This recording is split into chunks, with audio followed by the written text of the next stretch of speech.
Good afternoon. Hopefully it's Friday where you are, or you are ahead of me, which is a good thing.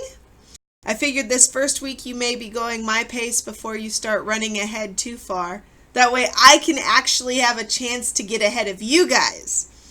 So today we have our fourth section, nth roots and real exponents. You guys now understand why we have to say real exponents and not complex exponents, because that's a whole nother story. There's a whole category of math where you're dealing with complex numbers and complex exponents, and all the rules are twisted around funny because you now are dealing with a two-dimensional plane point that you're plugging into these other equations to give you a third dimension. It's very interesting. I enjoyed complex analysis. All right, so nth roots. We use nth just to denote some number. So this is the second root, or a square root. This is a fourth root and a sixth root. So nth roots are simply, how do I take these kind of roots? And then we have to deal with real exponents. So we will be getting to the exponents and stuff in a minute. That's what this note here is. But first, I want to work just with numbers. So you guys already know how to take the square root. Well, the principal root is the root that has the same sign as the number that you plugged in. So the square root, the number in here is positive. So the principal root would be positive. The negative on the outside means that we need the opposite of the principal root. So square root of 81, you guys already know, is 9. So that is the principal root. That's why when you memorize the square roots, you don't remember plus or minus 9. You remember the principal root, 9. This tells me I need the opposite, so this is simply negative 9. But now we have to deal with something called a fourth root. This means that a number multiplied 4 times would make 16, and a number multiplied 4 times would make 625. Well, 16 is something that has a square root, and you can think of this as a square root of a square root. So, for example, if I had the square root of a square root, I have 4 times 4 on the top here. Well, 4 and 4 each also have a square root. So that could become 2 times 2 times 2 times 2. There is my four numbers. They're all the same, and it's multiplied together 4 times. So the fourth root of 16 is 2. Now, if you guys choose to, you can choose to use your calculator for 625. I'm going to show you how I would do 625. So, I know it's 2 on top. So, if I was doing 625, I look at 625 and I have to think about it. I'm thinking what two numbers, basically 1 to 10, what two numbers when I multiply it with itself makes a 5? The only answer is 25, or the only answer is 5, which would give me 25. So I'm going to try and see what 5 would do. So 5 times 5 gives me 25 times 5, 125 times 5, and I got lucky. You won't always be able to get lucky, but it is a good rule of thumb if you start knowing when you multiply two numbers together what you would get. Okay? So this would be over 5. Now the principal root, the one that we're after, has the same sign, and that is 2/5. Okay? And our last one that we're going to work here at the beginning before I tell you some of the rules here is negative 243. Now, the principal root is the root that has the same sign as the inside.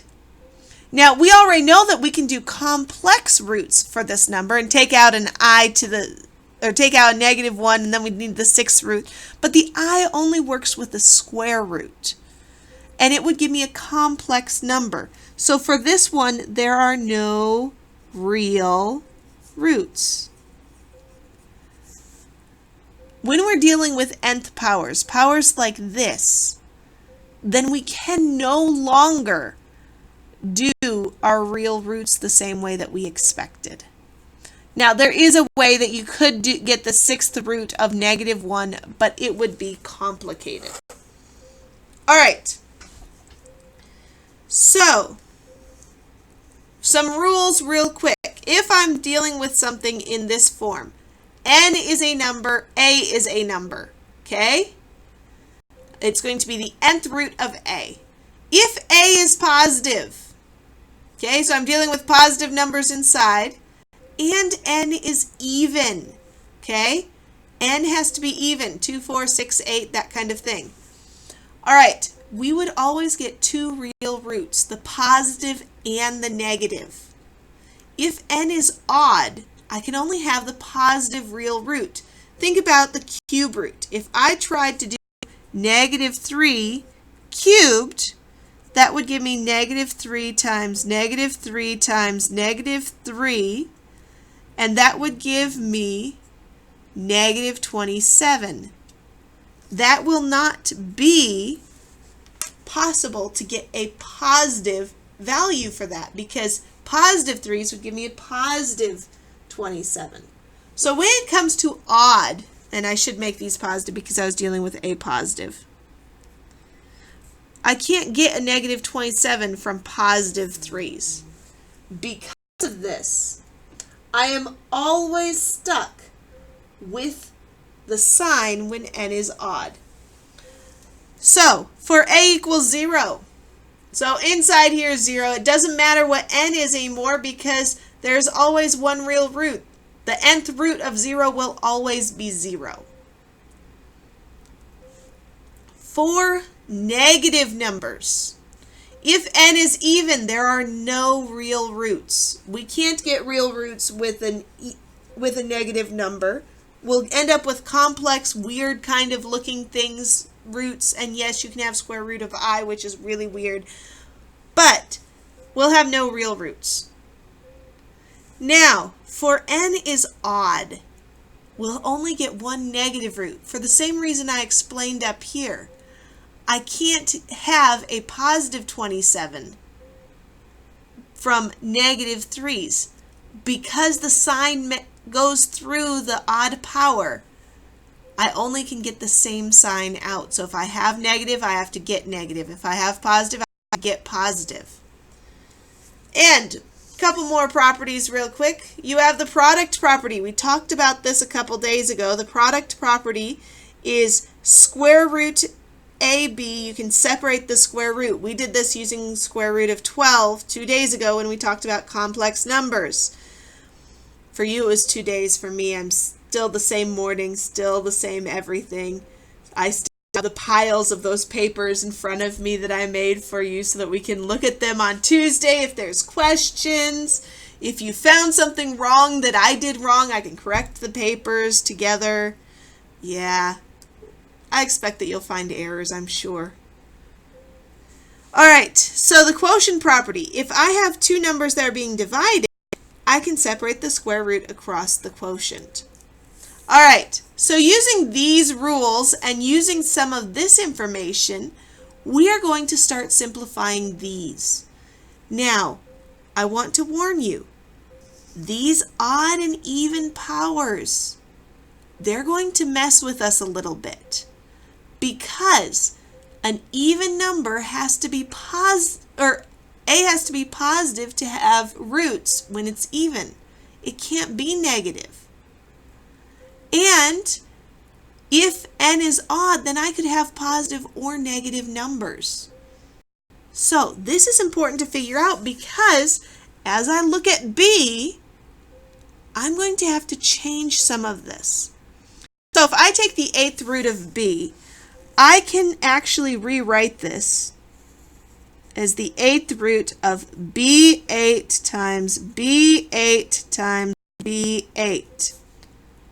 Okay, that would equal B, because this 8 would cancel that one and 1 would come out. This 8 would cancel with that one and another one would come out. This one would cancel with that one, cubed. However, if you were to write this, this is false. okay, it is false. Think of -1. -1 to an even power will only give me positive, okay? And then the 8th root of 1 would still be +1, so that answer would give me +1. But if I put a -1 in here, my answer would be -1. So my even odd powers are messing with me when it comes to this. Because here, this one, 4b equals -1 would give me 1, but this one would give me -1. Something has happened. What has happened is I went from an even power to an odd power. So the even power made sure that I had a positive number in here, because if it were negative, so it's not quite here, but if you have a to the n and n is even, then a has to be greater than 1. If you have n odd, then you can have a is greater than 0, is less than 0, or a is greater than 0. It can go either way. So this property of even and odds just killed us here. So you have to use absolute values, okay? Because now the absolute value will give me +1. So you need to be thinking about this. In the past, when you were doing this, I knew we'd come to a point where we'd hit this, and so I didn't stress the absolute values quite as much. Now that you're getting close to going into calculus, the absolute values are vital, and they will change answers like nobody's business. You need to remember the even and odd properties of exponents now. So let's take a look at this one. I can see right away that I'm going to need the 6th root of 64, and I'm going to need the 6th root of y plus 2 to the 30th. Well, 6 can divide 30 and I'd get 5. So that's pretty easy. But remember, this is an even power. It would give me a positive number here. This is an even, and so if this is not positive, then I cannot get an answer. So, even though I'm getting y plus 2 to the 5th, I have to take the absolute value. Because if y is -3, this whole thing is -1, and then I would get -1 here and +1 there, and I'd have my same issue. Now, 64. I already know from up here that 2 to the 16 is the 4th power. So if I think of that just stretched a little bit farther, 2 to the 4th power equals 16, then I can think 2 to the 5, 16 times 2 is 32, 2 to the 6 equals 64. Yes, you will use the powers of 2 enough that you should end up with them memorized up to 256. They do keep going, and every single cartridge that you deal with, memories, all of that, you can get 16 gigs, 32 gigs, 64 gigs. The next is 128. These are all common values that we use in computing. In fact, if you look at computers and their memories, they are always a power of 2, and that's because computer language is always on or off. You only have 2 options for each item. And this simply tells you how much you can store, how many of those on-offs you can store in a certain region on the disk. So it's kind of interesting that computers follow the powers of 2. But if you remember the different sizes of computer chips and that kind of stuff, you can remember all the powers of 2. All right, so I have that part, and 2 to the 6 is 64. Well, this is positive, so I can just write 2, because I'm not worried about 2 becoming negative all of a sudden. All right, how about this one? Square root of 48x to the 5. Well, this is x, well, let's start this way. Square root 48, square root x to the 5. Square root of 48, I can see right away I can take a 4 out and have a 12 left, because 4 will go into 4 one time, 4 will go into 8 two times. So I'm going to take my 4 out, and I'm going to change this and go 4 times 12. 12 I can change again, and I can end up with 4 times 4 times 3. My two 4's can match up and come out together, so I'm going to end up with a 4 outside square root 3. Now, what about this one? This term, this part, has two x squareds in it, and then it has another x. So two of them have pairs, and they can come out. So I can take an x squared out and still have square root x. Now, because this is an odd power, and this is also still an odd power, x is going to be limited to be positive for this to actually have an answer. So we don't have to worry about the absolute values here the same way, because what came out have to be positive because of the square. This is still an even power, and by this, n even will give me positive, and what would come out of this, the principal root, would be positive. So using this and using this, I can write 4x squared square root of 3x. Let's try another one. And then I introduce you to rational exponents. All right, so the cube root, we are now after an odd root. Now, for odd even, so here my a is going to be negative, probably, but this piece, let me rewrite it so you can see.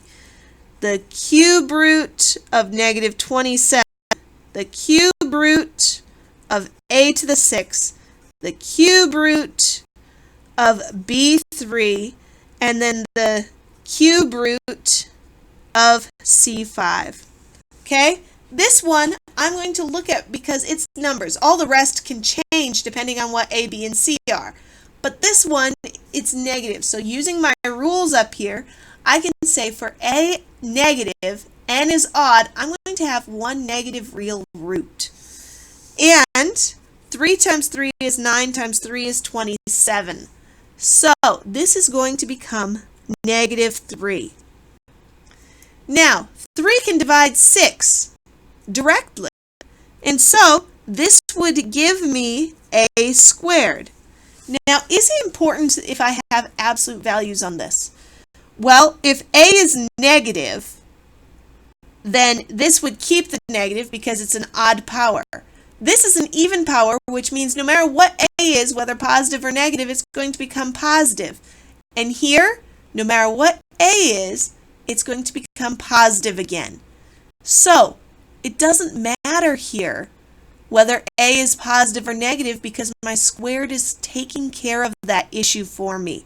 Because the 6 made it positive inside and the 3 kept it, this 2 is making it positive inside. All right. Next, cube root of b cubed is simply b, and just like 27, if b is negative, then it would still be negative. If b is positive, then it would still be positive, so no issue there. And then here, I can take one set of c's out, so I can take a c out. And if you look at this, this is an odd power. So if c is negative, then the inside would become negative.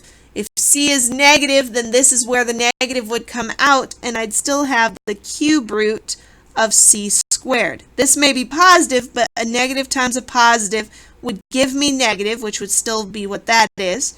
Or a positive times a positive would still be positive if this is positive. I know this can make your head spin a little bit, but the easiest way for me is if I plug in positive 1 for everything, and then I'll plug in negative 1 for everything, and if my signs change somewhere, then there's an issue. So, if I plug in negative 1 here, I get positive 1, cube root of positive 1 would give me positive 1, negative 1, I'd still get positive 1. Negative 1 here, I'd end up with negative 1, negative 1 here is negative 1. If I put a negative 1 in here, then I get a negative 1, cube root of negative 1 is negative 1. And so this is negative 1 times a cube root of positive 1, which is 1. So negative 1 times 1 would give me negative 1. That is my rule to see if my signs are working right. If they're not, there can be an issue. All right. Next half of the lesson. Now, for me, it's always been kind of like, well, why are we able to put fractions everywhere in the exponents? So I want you to imagine that this is true. For some number b, the square root of b is that same number b to a power. Okay? So I'm going to try and solve this side for b to see what happens to this side. So to get rid of the b, I'm going to square both sides to get rid of the square root. So I get b equals b to the 2n. Well, in order for these to be true, then the exponents have to be true, and here is a positive 1. So 1 has to equal 2n. Think about that. Make sure that you believe that that is true. If you have two numbers, they have to be to the same power in order to be equal. So 8 has to equal 2 to the 3. You're going to have to think about that.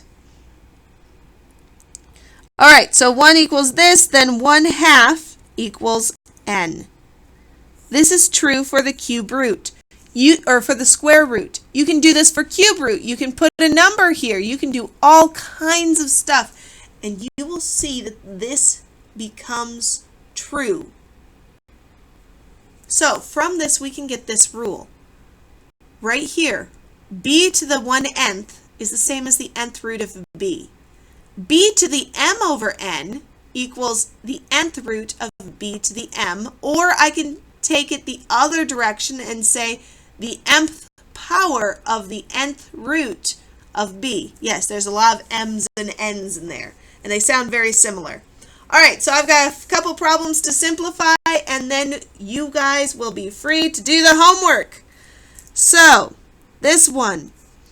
Well, I've got a 4th root and a 6th root, and I can't really change anything there. But I can change this because this has a root of some sort. So I can say that this is the 4th root of 5 squared over the 6th root of 5. Well, now that I have the same base, I can change things up. This is 5 to the 2/4 over 5 to the 1/6, and then using one of my properties of exponents, I can say that this is 5 to the 1/2, because 2/4 is 1/2, minus 1/6. And when you do this subtraction, find a common denominator and that kind of stuff, you will find that you get 5 to the 1/3. And you can write your answer like this, or you can write it like this, the cube root of 5. Either way will work. Because these are numbers, I don't have to worry about absolute values. If you have letters, then you have to worry about what the letter can be. All right. And now I've got letters. All right, so I need the 6th root of a to the 31, y to the 20. Notice this is even. So y can be positive or negative and have this happen. And because I have both of these here, if this was negative, then it wouldn't work because I've got an odd power. Okay? So I'm going to have to make sure that I keep this so that it's still logically consistent. So let's try x to the 31 over 6, y to the 20 over 6. Now, if you look at that, that didn't really help me very much, did it? Because 6 does not go into 31. Let me make sure that that actually looks like a 31. I just looked in the camera, and that doesn't look like a 31 at all. Looks like a 30. Okay, 31 over 6. This didn't help me. You will encounter times that things won't work. In this situation, it is not useful for me to make them into fractions in the exponent. Just because you have a tool doesn't mean you have to use it on every single problem. So a better way to solve this would be 6 goes into x 5 times, so I've got x to the 5th power. And then 6 goes into y 3 times, y to the 3rd power, and then I'd still have the 6th root, sorry, not 3rd root, I'm thinking about the 3 I just wrote, the 6th root, and I'd have 1x left inside, and I would have 2 y's. Now, looking at this, because this was odd, and I took an even root, okay, this odd power would have to be positive. But to help me remember that, when I take the even root and I end with an odd power outside, this should be in absolute values. Okay? A power in the number inside, when it comes outside of an even root, should have your absolute values if it's an odd power. This is also an odd power, so it also needs the absolute values. Now these inside, because I haven't changed them at all, don't need the absolute values. All right, how about this one?